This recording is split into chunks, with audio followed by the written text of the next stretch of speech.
नमस्कार मित्रांनो, सुस्वागतम. मुरंबा मालिकेच्या आजच्या भागामध्ये आता माई आणि साई झोपलेले असतात, परंतु अचानक मात्र आता जोरात थोडासा दरवाजा हा वाजतो. तर माईला जाग येते. माई लगेच उठते. माईला थोडीशी असे घाबरल्यासारखी धाकधूक होते, कारण आता या वेळेस कोण आला असेल बरं असं ती विचार करते. आता ती दरवाजा उघडणार असते. त्यानंतर आता इकडे नील आणि देविका आता बाहेर येते. नील तिची बाहेर येण्याची वाटच पाहत असतो. त्यावर आता देविका म्हणते की नील हे बघ, मी आल्यापासून पाहते माही कुठेही दिसत नाही. ती तिच्या रूम मध्ये सुद्धा नाही, वरती सुद्धा नाही. मग माही कुठे गेली असेल? तेव्हा आता नील म्हणतो की माही गेली. देविका, माही गेली, तिचे सामान तुला दिसते का? नाही ना. मग ती सगळं काही आता तिचं सामान वगैरे घेऊन या घरातून कायमची निघून गेली. मी तुला म्हणालो होतो की तू तिला फ्लॅट वगैरे मिळून देऊ नकोस. त्यावर आता देविका म्हणते की अरे नील, तू वेडा आहेस का? तिच्या शेजारी जो काही फ्लॅट आहे ना, त्या शेजारील लोकांना मी सांगून ठेवलेला आहे माही तिकडे आल्यानंतर मला लगेच कळवा म्हणून, परंतु अजूनपर्यंत त्यांचा काही मला फोन आलेला नाही. आणि त्यांचा मला फोन आला होता तर माही तिकडे गेलेली नाही म्हणून. तेव्हा आता नीलला धक्का बसतो. नील म्हणतो की मग माही कुठे गेली? तेव्हा आता देविका म्हणते की ती देश सोडून तर गेली नसेल. माहीचं हे सुरू होतं की मला US ला जायचं म्हणून. ती असेच म्हणत होती. मग नक्की ती US ला निघून गेली की काय? त्यावर आता नील लगेच कावरा बावरा होतो. नील म्हणतो की माही मला असं सोडून कधीही लांब नाही जाऊ शकत. मग नक्की ती मला सोडून कुठे गेली असेल? नील पूर्णपणे आता वैतागून जातो. म्हणून नील आता जोरात ओरडून बोलतो की मी तुला म्हटलं होतं देविका. तेव्हा आता देविका म्हणते की हे बघ नील, आवाज खाली. मी तुला म्हटले होते की माझ्याशी बोलताना असं ओरडून नाही बोलायचं. तू तिला जिंकू शकला नाही, हा तुझा प्रॉब्लेम आहे, माझा नाही. त्यामुळे माझ्याशी बोलताना जरा शांत आवाजातच बोलायचं आणि त्या सगळ्याचा दोष तू मला नाही द्यायचा. तेव्हा आता नील म्हणतो की काही झाले तरी आता मी माझ्या माईला शोधून काढणार म्हणजे काढणारच. देविका म्हणते की नील, अरे नक्की तुझा प्रॉब्लेम काय असतो? अरे तुला सगळं काही मिळालं, पैसे मिळाले, प्रॉपर्टी मिळाली, पण तरी सुद्धा तुला माही कशाला हवी आहे? तेव्हा आता नील म्हणतो की हे बघ, जी वस्तू माझी आहे देविका, ती वस्तू माझीच राहिली पाहिजे. ज्या वस्तूवर माझा हक्क आहे तर त्या वस्तूवर दुसरी कोणतीच व्यक्ती हक्क नाही गाजू शकत. माही ही माझी आहे आणि ती माझीच राहायला हवी. त्यानंतर आता इकडे मुकादमांच्या घरामध्ये आता अभि आणि पार्वती आजी काहीतरी गप्पा करत असतात आणि काहीतरी खात सुद्धा असतात. तेवढ्यात येते आता इरावती येते. तेव्हा आता इरावती मात्र पार्वती आजी जवळ येते. पार्वती आजीचे हात पकडते. तर पार्वती आजी म्हणते की इरावती, अगं हे तू काय करते? तेव्हा आता इरावती म्हणते की हे बघ मम्मा, शांत राहा. गेल्या कित्येक दिवसापासून ज्या काही आता मी ह्या सवयी शिकलेली आहे त्याची प्रॅक्टिस करते. ऑरा क्लीन करते तुझा आणि या घरात. आणि आपल्या हातामध्ये ज्या वस्तू आहे तर त्या संपूर्ण घरात इकडे तिकडे फेकत असते. आणि तेवढ्यात रमा ही तयार होऊन बाहेर येते आणि ती अगरबत्ती वगैरे हळदी कुंकू आहे तर ते तुळशी वृंदावनात बाहेर लावायला जात असते. तेवढ्यात इरावती तिला आवाज देते की ए जरा इकडे ये. आणि इकडे ये बाबा असं म्हणून आता रमाच्या हातात ज्या काही पेटलेल्या अगरबत्त्या आहे तर त्या घेते आणि तो पंचपाळा सुद्धा घेते. आणि तो पंचपाळा ते सर्व काही आता घेऊन ती बाजूला ठेवते आणि रमाला म्हणते की हे बघ जरा तुझे हात दे. पूजा वगैरे काय करून काही होत नसतं. आणि ती रमाच्या डोक्यावरून हात फिरवते. तिचे हात असे म्हणजे आपल्या हाताने धरून ठेवते आणि डोक्यावरून काहीतरी असं मंत्र उच्चार म्हणून ती फिरवते. तर रमा म्हणते की हे सर्व काय करतात तुम्ही? विचारते.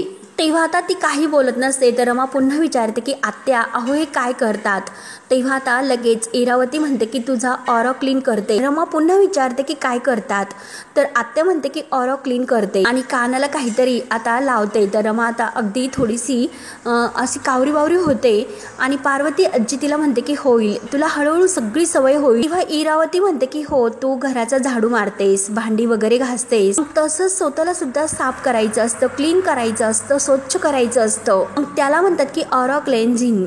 ऑरा क्लीन तुझं करत होते, बाकी काही नाही. तर पार्वती आजी हसत असते. आणि हे बघ, हे जे काही पाणी आहे तर ते पाणी आता संध्याकाळपर्यंत जर काळं झालं, त्यामध्ये मी जे काही घातलेले आहे ना, त्यामुळे आता या घरात निगेटिव्ह ऊर्जा नाही येऊ शकत. तेव्हा आता रमा म्हणते की अहो हे कसं काय करतात तुम्ही? असं पाणी वगैरे काही काळं वगैरे नाही होत. तेव्हा आता इरावती म्हणते की हे बघ, ज्यामध्ये आपल्याला काही कळत नसतं तर त्यामध्ये काही असं बोलायचं नसतं. इरावती आता हसते. तर रमा म्हणते की हे बघा, मी तुम्हाला काहीच बोलले नव्हते. बरं ठीक आहे, तुम्ही आहात ना 2-3 दिवस, त्यामुळे तुम्ही राहा तुमच्या पद्धतीने, मला काही प्रॉब्लेम नाही. तर रमा आतमध्ये जाते. रमा आतमध्ये गेल्यानंतर आता पार्वती आजी रागानेच म्हणते की बघितलंस ना कशी जीभ तिची चुरू चुरू चालते ते.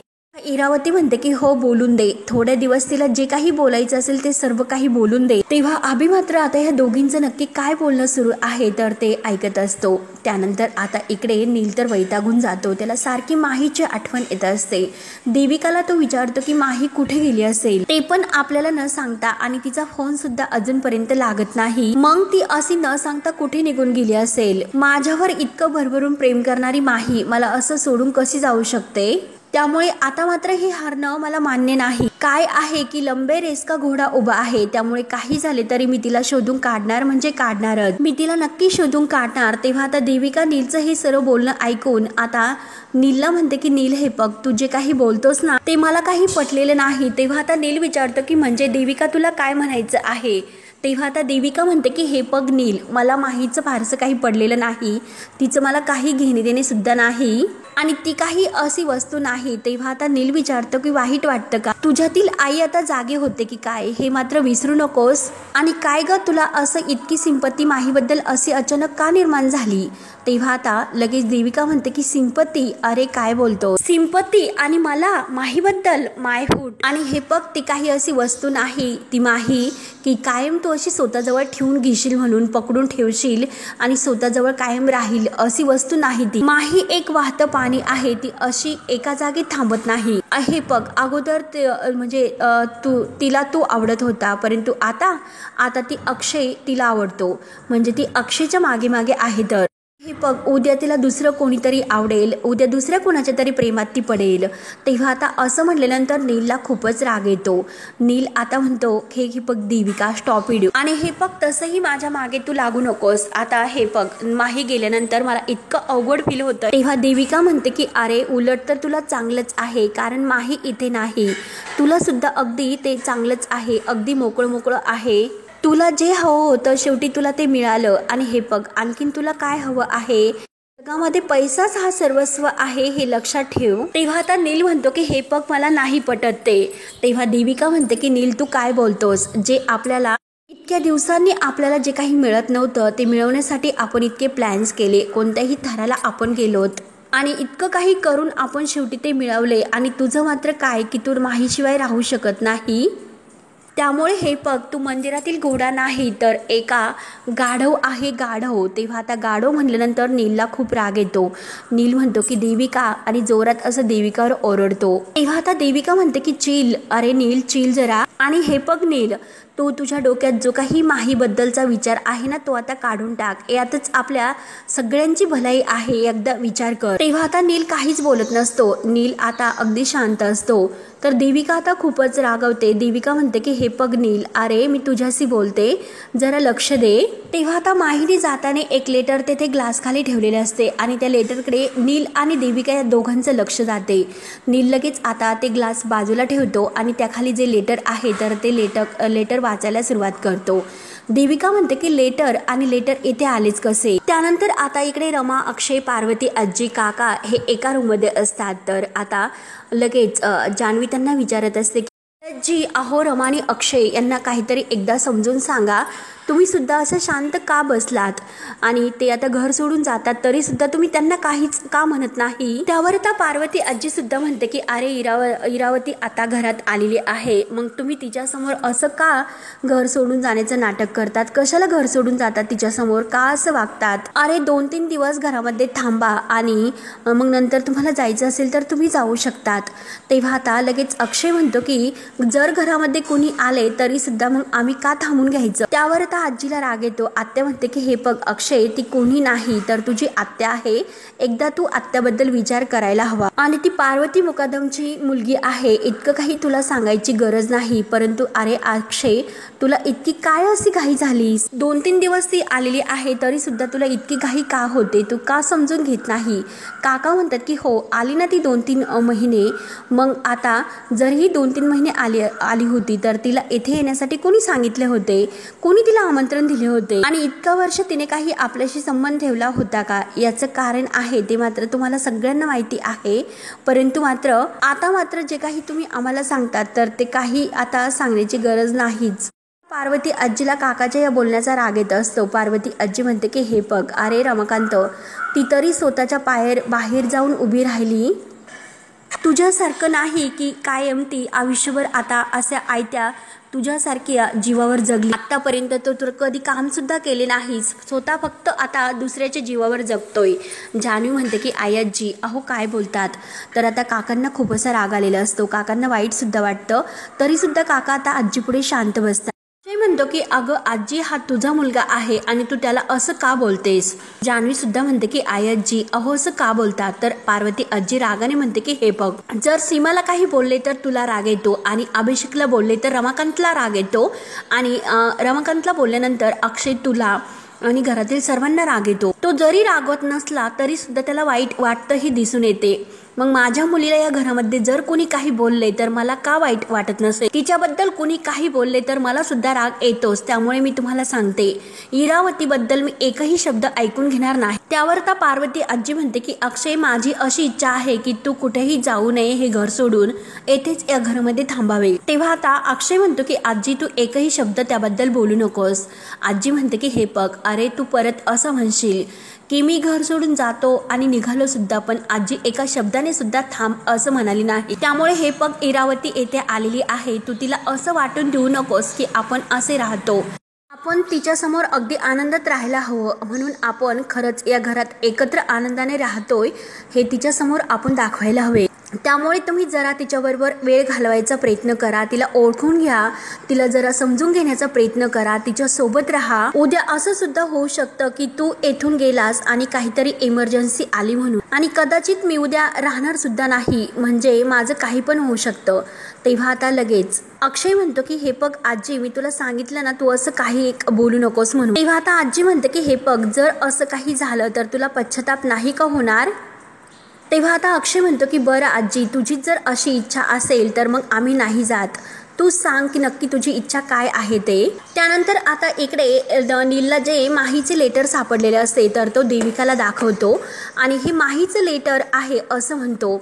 तेव्हा मात्र आता देविका म्हणते की अरे काय कसलं माहीचं लेटर, म्हणून देविका सुद्धा आता ते लेटर पाहते। तेव्हा आता ते लेटर देविका वाचायला सुरुवात करते। माहीने त्यात असं लिहिलेलं असतं की हे बघ नील आणि देविका, तुम्ही दोघांनी मला आतापर्यंत खूप असा त्रास दिलेला आहे, परंतु तुमच्यासारख्या लोकांकडून सुद्धा काहीतरी गोष्टी अशा शिकायला मिळतात हे मला आज माहिती झालं। तुमच्यासारख्या गोष्टी मला जगात कोणी शिकू शकलं नसतं। मला असं वाटायचं की जगामध्ये वाईट लोकांचं फक्त आणि फक्त वाईटच होतं आणि चांगल्या लोकांचं हे चांगलं होतं, आणि हे बघा तुम्ही इतकं वाईट म्हणजे वागता तरी सुद्धा तुमचं इतकं चांगलं होऊ शकतं, आणि मी इतकं चांगलं वागले तरी सुद्धा माझं काहीच चांगलं नाही होऊ शकत। त्यामुळे थँक्यू मला हे सुद्धा शिकवण्यासाठी। आणि असं म्हणतात की आयुष्यामध्ये वाकडं सुद्धा अगदी वागता आलं पाहिजे आणि वाईट तर चालायलाच हवं, म्हणजे जे काही इतर वाकडे तिकडे चालतात ना मग ते चांगले सरळ होतात। त्यामुळे हे बघ देविका, मी आता कसंही वागू शकते, तू माझ्याशी पंगा घ्यायला जाऊ नकोस। तेव्हा आता माहीचं हे लेटर वाचून मात्र नील आणि देविका ह्या दोघांना खूप मोठा धक्का बसतो।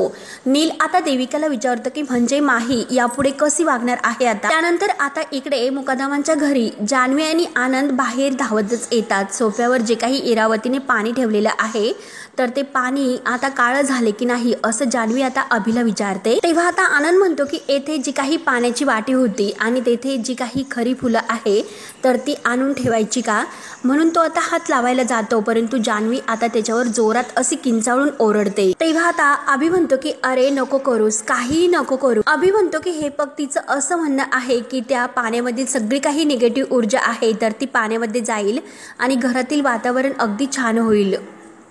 तेव्हा आता आनंद अगदी म्हणतो की काय, त्याला आश्चर्याचा धक्काच बसतो आणि जान्हवी त्याला म्हणते की अरे काय झालं तुला, आणि हे बघ इरावती आत्याने आपल्या घरातील जी काही निगेटिव्ह ऊर्जा आहे ना, एनर्जी, तर ती बाहेर जाण्यासाठी हे सर्व केलेले आहे। तेव्हा आता आनंदला हसू येतं। आनंद म्हणतो की जान्हवी अगं काय तुझा खरंच यावरती विश्वास बसला, तू त्यावर विश्वास ठेवला। तेव्हा आता जान्हवीला सुद्धा हसायला येत असतं, परंतु आता जान्हवी हसत असते आणि आनंद सुद्धा खूप हसत असतो।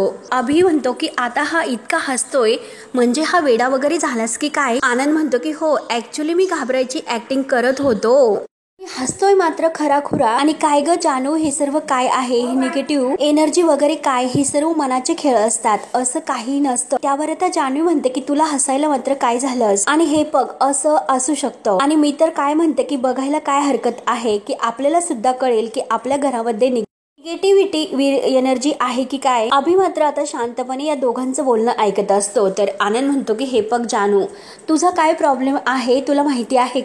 तू जे काही सोशल मीडियावर भरपूर अशा रील्स पाहते निगेटिव्हिटी आणि पॉझिटिव्हिटीच्या, त्याच्यामुळे तुला सुद्धा असं जे काही आहे ते खरं वाटतं, तू त्यावर विश्वास ठेवते. असे बोलता बोलता आता जान्हवी आणि आनंद या दोघांमध्ये वाद व्हायला सुरुवात होते. तेवढ्यात आता तिथे पार्वती आजी येते. पार्वती आजी म्हणते की काय नेमकं तुमच्या दोघांचं काय असं सुरू आहे? तर अरे आता इतकं भांडतात, 2 दिवस तरी शांतपणे कुणाच्या मर्जीने तुम्हाला राहता येत नाही का? तेव्हा आता अभि म्हणतो की हे बघ आजी, मी तर काहीच बोलत नाही, फक्त हा आनंदकडे बोट दाखवतो. तेव्हा आता आनंद लगेच म्हणतो की हे माझ्याकडे काय बोट दाखवतो? नाही पटत ना?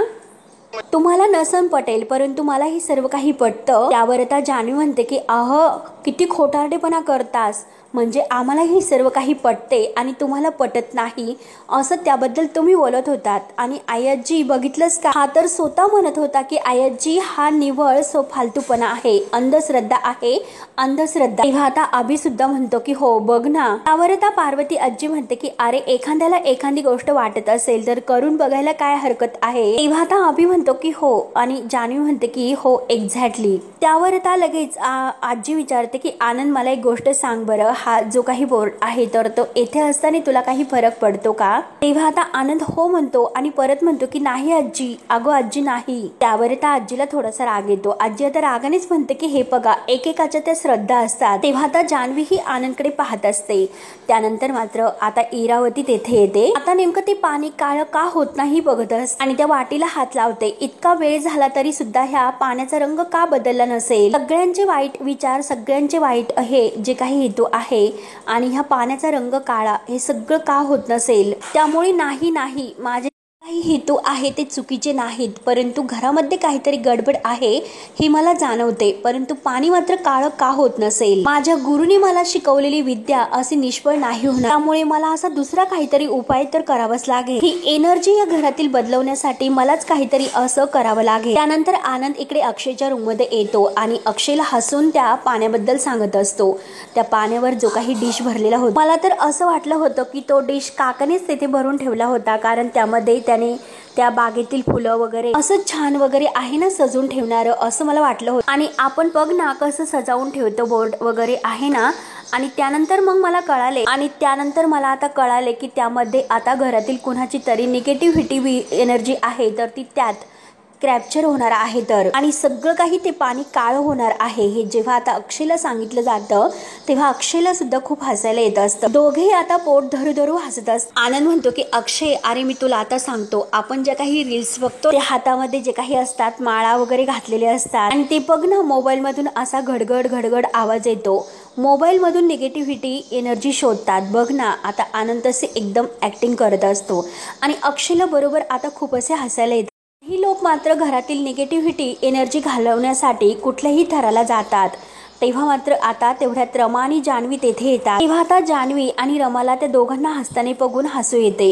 जान्हवी विचारते की काय झाले, तुम्ही दोघ जण इतकं का हसतात आणि काय आम्हाला नाही सांगणार का? तेव्हा आता अक्षय सुद्धा म्हणतो की हा तुझा नवरा याच्यातील आणि माझ्यातील निगेटिव्ह जी काही एनर्जी आहे तर ती शोषून घेतोय. तेव्हा आता रमा म्हणते की शांत राहा, हसू नका तुम्ही इतकं, आई आजीनी जर हे बघितलं ना त्या आणखीनच चिडतील. तेव्हा जान्हवी म्हणते की हो त्या तर खूप चिडतील. तर आता आनंद म्हणतो अरे अक्षय खरंच ना, ऑलरेडी आजीचा ओरडा मी अगोदरच खाल्लेला आहे आणि तुला सुद्धा आता त्याच्यामुळे ओरडा बसेल, त्यामुळे जरा गंभीरच बसायचं. तर अक्षय म्हणतो की हो का, इतकं सिरियसली बसायचं का? तेव्हा आता रमा म्हणते की एकतर इरावती आत्या इतक्या दिवसातून आल्या. तेव्हा जान्हवी म्हणते की हो ना, आणि आई आजी त्यांच्याबद्दल जास्तच अशा पॉझिटिव्ह झालेल्या आहे. रमा म्हणते की आत्यामुळे आता एका माणसाचा जीव गेलेला आहे, हा तर एक गुन्हाच आहे आणि त्याची शिक्षा तर त्यांना मिळायलाच हवी, आणि जरी त्यांना शिक्षा मिळाली नाही तरी पश्चाताप तर व्हायलाच हवा, आणि त्यांना चेहऱ्यावर पश्चाताप सुद्धा दिसत नाही. तर जान्हवी म्हणते की अगं हळूच बोल, जर आई आजीने आता हे सर्व ऐकले तर त्या आणखीनच ओरडतील, त्यामुळे तू जरा गप्पच बस. त्यानंतर आता इकडे इरावतीचा काहीतरी भलताच प्लॅन असतो, आणि खरं तर आता माझ्या गुरूंनी मला हे शिकवलं नाही, परंतु मम्मा इतक्या वर्षापासून मी तुझ्या जवळ नव्हते, परंतु तुझ्या प्रेमासाठी आणि तुझ्या ह्या मानासाठी मी काही पण करायला तयार आहे. म्हणून ती आपल्या हातामध्ये काळा काहीतरी रंग घेऊन येते आणि ते पाणी शेवटी काळं करते. आणि तेवढ्यात आता तिचे हात त्या वाटीतच आता ते बुडालेले असतात, म्हणजे ती तो रंग त्यामध्ये मिक्स करत असते आणि हे पाणी काळं झालेलं आहे असं तिला सर्वांना दाखवायचं असतं. तेवढ्यात दरवाजातून रमा बाहेर येते. रमा मात्र आता ही सर्व पाहते आणि रमाला मात्र सगळं काही समजते. रमा आता इरावती जवळ येते आणि विचारते की इरावती आत्या अहो काय करते. इरावती आता थोडीशी गडबडते आणि हे बघ ना हे पाणी. तर रमा म्हणते की हो अच्छा अशी येणार आहे का ती वाईट एनर्जी असं विचार. आता मला कळले की तुम्ही काय केलं ते. तेव्हा आता इरावती आत्या म्हणते की हो अगं वाईट एनर्जी मी म्हणाले होते की घरामध्ये जी काही निगेटिव्हिटी आहे तर ती याच्यात उतरणार आहे आणि घरभर वगैरे बघ ना अगं पाणी काळं झालं आली ना यामध्ये घरातील निगेटिव्हिटी. आणि काय ग काय बोलतेस तू. रमा म्हणते की अहो हेच बोलते की जे मी माझ्या डोळ्यांनी बघितलं ते. अहो तुम्ही आता तुमच्या हाताने त्यामध्ये रंग मिसळला. तर इरावती आत्या म्हणते की अगं नाही अगं. तर रमा म्हणते की नाही अहो रंग मिसळला म्हणून ते पाणी काळं झालं. आकाशातून थोडीशी वाईट एनर्जी त्यातून पडली. इरावती थोडीशी गडबडते आणि रमाला म्हणते की तू काय माझ्यावर संशय घेतेस का. तेव्हा आता रमा म्हणते की मी नाही संशय घेत आणि हे बघा तुमचा जो काही हरवलेला आत्मविश्वास आहे ना तोच काही भलतं सांगतो. तेव्हा आता रमा इरावतीची पूर्णपणे बोलती बंद करते आणि इरावतीला आता तिने रंगे हात पकडलेलं असतं की जे काही काळा कलर मिक्स करत असताना इरावतीला आता काय बोलू आणि काय नाही अशी तिची अवस्था होते. इरावती आता सारखी रमाकडे बघत असते. तिला रमाचा खूप राग येतो परंतु रमा सुद्धा आता इतकी काही घाबरायला तयार नसते. इरावतीने जे काही केलेलं आहे ते सगळं रमाने डोळ्याने बघितलेलं असतं कारण पाणी तर काळं झालं नाही. म्हणून शेवटी इरावतीने रंग मिक्स केला आणि सर्वांची दिशाभूल करण्याचा जरी प्रयत्न केला असला तरी सुद्धा रमा बरोबर आता इरावतीला ओढणीवर आणते. तर इरावतीला आता रमाचा खूप राग येतो. तर मित्रांनो हा भाग येथे संपतो.